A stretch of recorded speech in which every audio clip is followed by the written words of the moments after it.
March 1943, Truk Lagoon, Caroline Islands. The morning sun glinted off the steel-gray hulls of Japan's proud carrier fleet, Shokaku, Zuikaku, Junyo, and Hyo. In the command wardroom aboard Shokaku, Admiral Jisaburo Ozawa leaned over a chart spread across the table. Cigarette smoke curled lazily through the humid air as his officers laughed, not at the enemy's power, but its slowness. "The Americans call her the Essex, do they?" one of his captains said, tapping the map with his pen.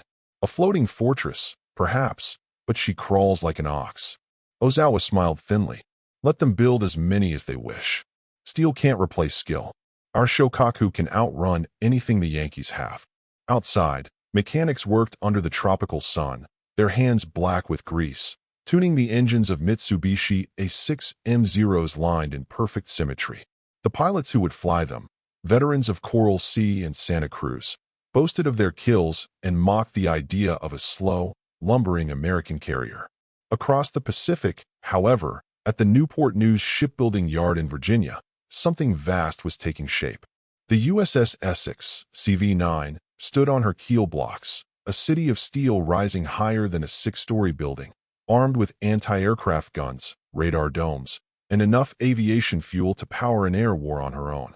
To the Japanese, these ships seemed impractical, too big, too heavy, too dependent on technology. But beneath her decks, engineers had designed a new rhythm of war. Hangars stacked with Avengers, Hellcats, and Helldivers. Elevators that could lift planes faster than any Japanese carrier could launch them, and a damage control system so advanced it could keep her fighting even after multiple hits. At Truk, Ozawa's officers couldn't have known it yet, but the laughter echoing through the wardroom that day would become the last of its kind. By the summer of 1944, that same laughter would be drowned out by the roar of American engines. Engines built not for speed, but for endurance. June 19, 1944, Philippine Sea, east of Saipan. The sky was an unbroken blue, perfect weather for war. Aboard the USS Bunker Hill, CV-17, the smell of aviation fuel mixed with the salt wind as deck crews, their faces streaked with sweat and soot, raced to prepare the next launch cycle. Signal from Enterprise, bogies inbound, bearing 320, range 90 miles. The call echoed down the flight deck. Pilots sprinted to their planes. Lieutenant Jack Cook, a Hellcat pilot from Iowa, slammed his canopy shut and throttled up. Engines roared in unison as 30 F-6FS leapt skyward, their propellers slicing the humid air. Below deck, the ship vibrated with life. Radar operators, gunners, ordnance teams, cooks, medics, and engineers all moving in an orchestrated blur. This wasn't a single warship, it was an ecosystem of war. Across the horizon, Japanese Admiral Ozawa now commanded the very same Shokaku and Zuikaku that once symbolized naval dominance. But their luck, and Japan's doctrine, was about to collapse. At 10:24 a.m., the Great Marianas Turkey Shoot began. American radar picked up waves of Japanese aircraft long before they were visible. Essex-Class carriers coordinated through Task Force 58's Combat Information Centers, a revolutionary nerve system that turned dozens of ships into one collective mind. From Essex, Yorktown, CV-10, and Bunker Hill, squadrons launched in waves so precise it seemed choreographed. Bandits, 12 o'clock high. Dive, dive. Hellcats tore into the sky, their .50 caliber guns stitching fiery lines across blue heaven. Japanese Zeros, lighter but fragile, fell like burning paper. Within minutes, the air above the Philippine Sea became a graveyard of black smoke and oil trails. Admiral Ozawa, watching from the bridge of Zuikaku, clenched his jaw as reports poured in. "First wave destroyed, sir. Second wave. Only a few returning." He turned toward the open sea and whispered, almost to himself, "So this is the speed we mocked." The Essex-Class didn't need to chase the enemy, it simply outlasted them. With longer range, faster recovery cycles, and more planes than Japan could refuel or replace, these so-called slow carriers turned the Pacific into an American airfield. By dusk, the horizon glowed orange from burning ships. Hundreds of Japanese pilots, many barely trained, never made it back. The U.S. fleet lost just a handful of aircraft. When the last Hellcat landed on Bunker Hill that night, its wings folding like a tired bird, Lieutenant Cook climbed down, eyes hollow from exhaustion. "Sir," he said to his deck officer, "I think we just broke their back." He was right. But the true devastation and the full meaning of what the Essex-Class had become would be revealed 4 months later in the blood and smoke of Leyte Gulf. October 24th, 1944, off Leyte Gulf, Philippines. Before dawn, the black water boiled with propeller wash. The vast task force, dozens of destroyers, cruisers, and 16 Essex-Class carriers, stretched across the horizon like a steel archipelago. Radar screens glowed. Men whispered in ready rooms. Above the flat decks, the scent of gasoline and cordite hung thick in the humid air. From the flag bridge of the USS Essex, Vice Admiral Mark Mitcher studied the map under a dim red lamp. "We'll hit them hard, and keep hitting," he murmured.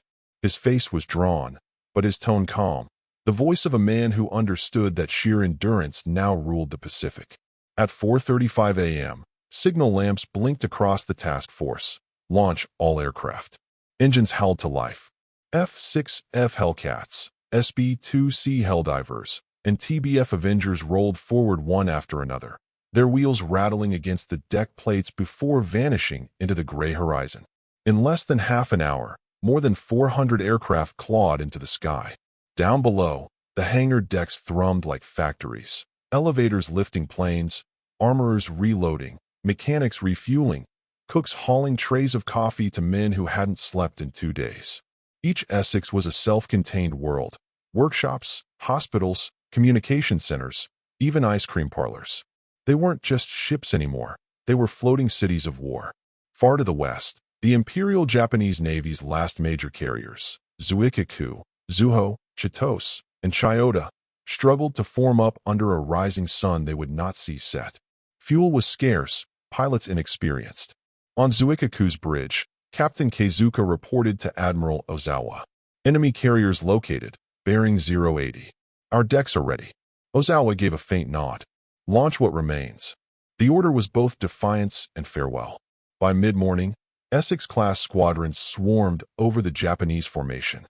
From the sky, Lieutenant Jack Cook, now a veteran of the Marianas, saw the enemy carriers below, moving like wounded whales through oil-slick seas. "Target in sight," came the voice of his squadron leader. "Let's finish this." Bombs fell. Fire blossomed. Zuikaku, once the pride of the Pearl Harbor strike, erupted in columns of flame.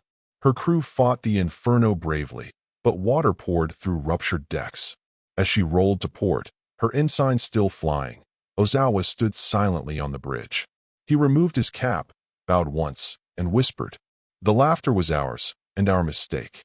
Back aboard the Bunker Hill, cheers erupted as radar confirmed 4 enemy carriers destroyed. Mitcher, hearing the report, only nodded. "Gentlemen," he said quietly, "we have taken the Pacific." That afternoon, as the last aircraft returned, the decks of the Essex-Class were blackened with the marks of hundreds of landings. Planes were refueled even before their engines cooled. Below, the night shift crews went right back to work, patching, rearming, recalculating. The Essex fleet didn't sleep. It cycled. That was its true secret, not speed, but endless momentum.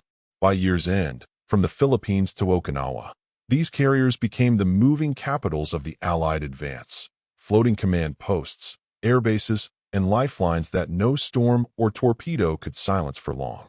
The laughter that had once echoed through Truck Lagoon was gone now, carried away with the smoke over Leyte Gulf.